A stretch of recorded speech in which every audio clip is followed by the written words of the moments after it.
Kristina Kija Kocka rođena je u Zrenjaninu 26. maja 1989. godine. Srpska je pevačica i bivša stjuardesa, poznata po pobedi u prvoj sezoni reality showa Zadruga. Pohađala je Zrenjaninsku gimnaziju, nakon koje je završila visoku hotelijersku školu u Beogradu. Radila je kao stjuardesa u Air Pinku, Air Srbiji i Etihad Airwaysu. Posle pobude u reality showu Zadruga 1, gde je osvojila nagradu od 50.000 evra, Kija je zatim odlučila da započne muzičku karijeru objavivši svoju prvu pesmu Ne vraćam se na staro.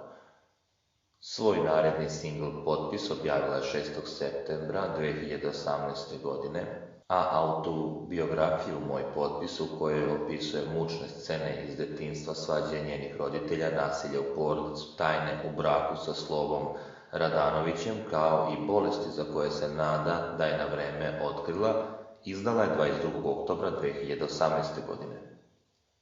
Dobila je nagradu za gej ikonu. Treću pesmu Ko bi rekao snimila je u saradnji sa pevačicom Stojom.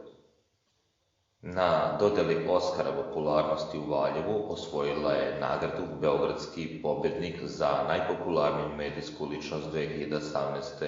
godine, kao i nagradu za duet godine koju je podelila sa bendom Ministarke.